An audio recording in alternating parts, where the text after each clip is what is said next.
राजा मोरध्वज जो थे, एक बार इन्होंने अश्वमेध यज्ञ किया। अश्वमेध यज्ञ करते थे तो घोड़ा छोड़ते थे, और घोड़ा जहां जहां जाता था उसकी वो राज्य फिर उसी का हो जाता था।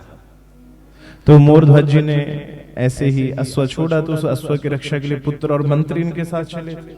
और उसी समय युधिष्ठिर ने भी अश्वमेध यज्ञ किया था, और युधिष्ठिर ने जो अश्व छोड़ा था उसके रक्षक थे अर्जुन, और अर्जुन के सारथी कौन थे? भगवान श्री कृष्ण। और उस समय अर्जुन ने बड़े बड़े महारथियों को हराया था, बड़े बड़े महारथियों को भगवान श्री कृष्ण की सहायता से। तो अर्जुन के मन में क्या आ गया था? अभिमान के, अरे भैया हमसे बढ़िया तो कोई है ही नहीं।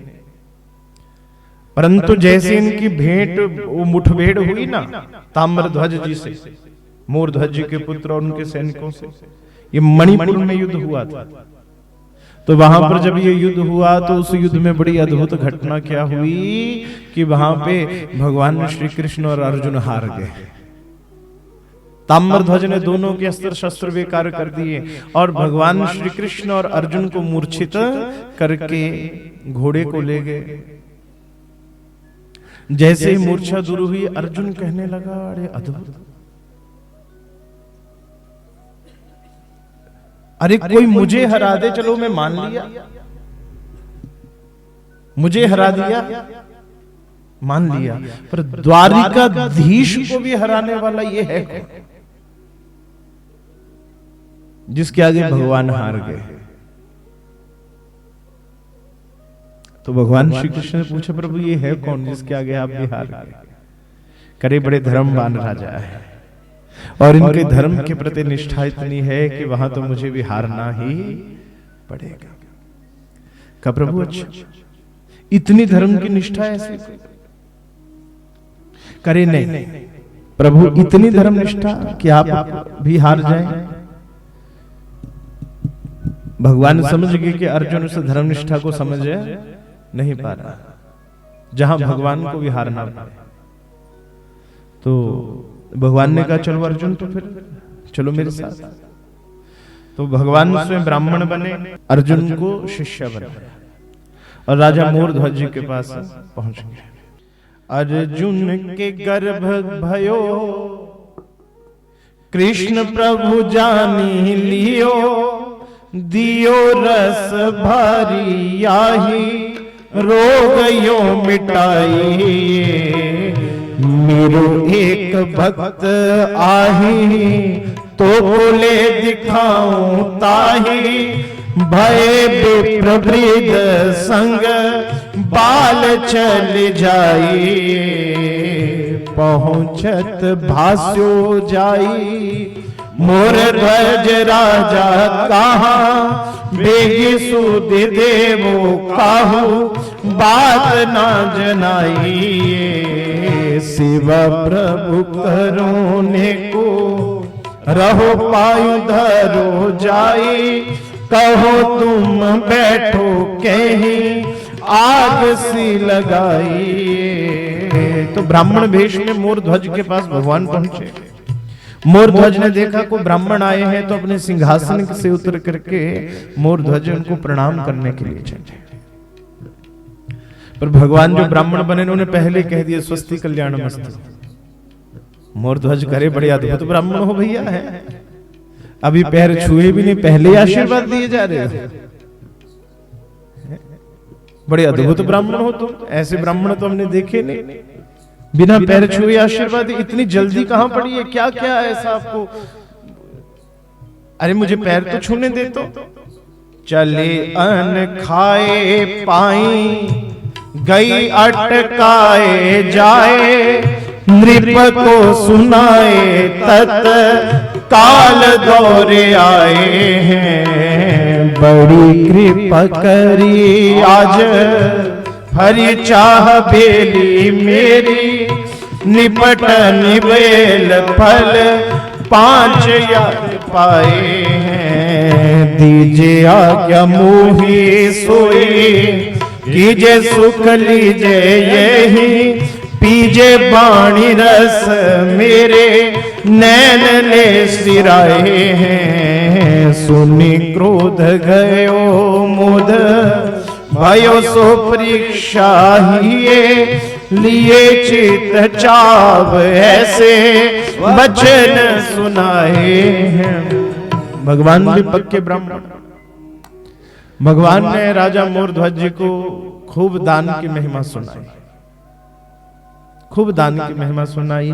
और दान की महिमा सुनाते सुनाते सुनाते सुनाते राजा को ऐसा पक्का कर लिया, ऐसे वचन में बांध लिया कि राजा अब जो मैं मांगू वो देना पड़ेगा।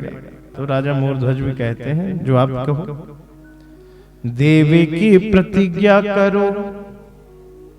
भगवान कहते पहले प्रतिज्ञा करो, जो मांगूंगा सो दोगे। देवों की प्रतिज्ञा करो, करी जो प्रतिज्ञा हम। जाहि भांति सुख तुम्हें सियो मोक भाई है। जब वचन हो गया तो कहा सुनो अब हम क्या चाहते हैं। कहा महाराज जब हम यहाँ आ रहे थे तो हम अपने पुत्र के संग थे, हमारा पुत्र भी हमारे साथ था। मिल्यो मग माही मिल्यो मग सिंह याही। बालक को खाए जात कहीं खाओ वो ही नहीं। यही सुख धाये। तो महाराज आ रहे थे तो एक सिंह आया बड़ा ध्यान, और उस सिंह ने मेरे पुत्र को पकड़ लिया। मैंने याचना की कि मेरे पुत्र को छोड़ दो, बदले में चाहे मुझे खा लो। काहू भांति छोड़ो। कहा मेरे चाहे मुझे खा लो पर मेरे बेटे को छोड़ दो। तो महाराज सिंह ने बड़ी अद्भुत बात कही कि मैं तुम्हारे बेटे को छोड़ दूंगा पर तुम्हारे बदले नहीं, एक शर्त पर छोड़ूंगा। कहा क्या शर्त है। काहू भांति छोड़ो नृप आधो जो शरीर आवे। तो ही आही तजो कहीं बात नो जनाई है। कमर जिसने ये कहा कि अगर राजा मोरध्वज अपना आधा शरीर काट करके मुझे भेज दें तो मैं तुम्हारे बेटे को छोड़ दूंगा। राजा मोरध्वज कहते हैं अरे ये शरीर अगर अधम किसी के काम आता है तो इससे बढ़कर क्या सौभाग्य होगा। अरे ब्राह्मण देवता ये शरीर मैं तुम्हें देता हूं। कमर नहीं, पूरी बात तो सुनिए, पूरी बात सुनिए। और उसने ये भी कहा है कि राजा मोरध्वज का जो आधा शरीर जब काटा जाए तो जो जिस आरे से काटा जाए वो आरा उसकी पत्नी और उसका पुत्र पकड़े। यानी काटे कौन, उसकी पत्नी और उसका पुत्र। और सबसे महत्वपूर्ण बात, तीनों में से अगर एक ने भी ये दुख कर लिया, तीनों में से एक भी के मन में अगर थोड़ा सा ये भाव आ गया कि अरे शरीर खत्म हो रहा है, मृत्यु हो रही है राजा की, ये दुख का एक आंसू तक किसी के शरीर से निकल गया ना, तो फिर मैं स्वीकार नहीं करूंगा। राजा ने कहा इसमें कौन सी बड़ी बात है, इसमें दुख करना भी क्या इतना सौभाग्य। पत्नी को बुलाए, बेटे को बुलाए, पत्नी कहती महाराज नहीं, आप नहीं, आपकी जगह पर मैं जाऊंगा। बोली उठी तिया अरे धंगी मोही जाई देवो। पुत्र कहे मोको लेवो और सुधि आई है। पुत्र कहे नहीं पिताजी आप क्यों जाएंगे, इस कर्म के लिए मुझे भेजिए। मेरा शरीर, पत्नी कहे मेरा शरीर दे दीजिए। तो ब्राह्मण भीष्म भगवान कहते करे नहीं नहीं नहीं नहीं, नहीं किसी और का नहीं जाएगा, सिर्फ राजा मोरध्वज। पत्नी और बेटा आरा चलाए, राजा लेट गए, पत्नी और पुत्र के हाथ में आरा, और राजा मोरध्वज जी के शरीर को काटा जाने लगा। सुनो एक बात सुत तियाले करूं तगात। चीरे धीरे भीरे नहीं पीछे ऊन भाखिए, और तीनों ही प्रसन्न। राजा ने पत्नी को शिक्षा दी, पुत्र को शिक्षा दी, आज ये शरीर किसी के काम आ रहा है। अरे जल करके राख होने वाला शरीर अगर किसी के काम आ रहा है तो इससे बढ़िया हमारे लिए क्या सौभाग्य हो सकता है। कीन्यो बाही भाती अहो नाशा लगी आयो, जब डर्यो दृगनीर भीर बाकर न चाखिए। और जैसे ही काटने लगे शरीर को तो उच्च स्वर में जो मोरध्वज थे उन्होंने हे गोविंद, हे मुकुंद, हे माधव, भगवान के जो नाम थे उनको जोर जोर से ही रटने लगे।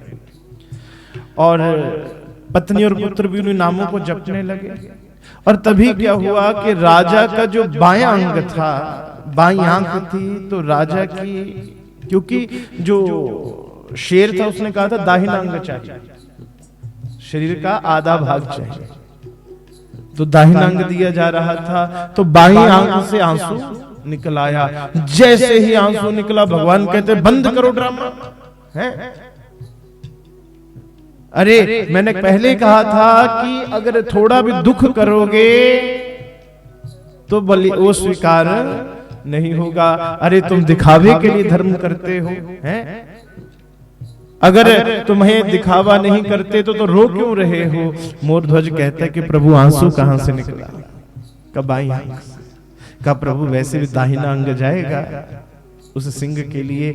और बायां ये जो आंख है ये रो रही है, हाँ रो रही है बाईं आंख, पर प्रभु ये देखिए दाहिनी नहीं रो रही। रो कौन रही है? बाईं। अगर मुझे अपने शरीर के कटने का दुख होता तो मेरी दोनों आंखें रोती, सिर्फ बायां अंग क्यों रो रहा है? चले अन खाए गही पायो सो सुनाए बेन, नैन जल पायो अंग काम के ना किए। का प्रभु ये बायां अंग इसलिए रो रहा है कि आज दायां अंग तो किसी ब्राह्मण की सेवा में जा रहा है और बायां रो रहा है कि अरे प्रभु ये मौका मुझे क्यों नहीं मिला। ये बायां अंग पछता रहा है इसलिए रो रहा है। भगवान कहते हैं सुनी भरी आयो हियो। जब भगवान ने इस भाव को सुना तो आज भक्त तो आनंदित है पर भगवान रोने लगे। सुनी भरी आयो हियो निज तनु श्याम कियो, दियो सुख रूप व्यथा गई अभिलाषिए। मुँह तो दिए ना जाई निकट रिझाई लियो, तौरीज दिए बिना मेरे ही ये साल है। मांगू बर कोटि चोट बदलो ना चुकूत है, सुकत है मुख सुधी आए ये हाल है। बोलो भद्रराज तुम बड़े महाराज को, थोड़ा करत काज मानो कृत जाल है। एक मुख दीजे दान दियो जीव खानु भेगी, साधु पे परीक्षा जनी करो कल काल है। भगवान गदगद हो गए, भगवान रोने लगे, अर्जुन चरणों में गिर गया। आज राजा मोरध्वज के कहा नहीं, आज भगवान आप सच्चे हारे, ऐसे भक्त के आगे तो हारना ही पड़ेगा। ऐसे भक्त के आगे तो हारना ही पड़ेगा। तो भगवान रो रहे, रोते रोते भगवान कहते हैं कि राजन तुम्हारे जैसा कोई संसार में दूसरा नहीं, इसलिए जो तुम चाहते हो सो मांगो। तो मोरध्वज कहने लगा प्रभु मांगो तो दोगे? का राजन कहो तो सही।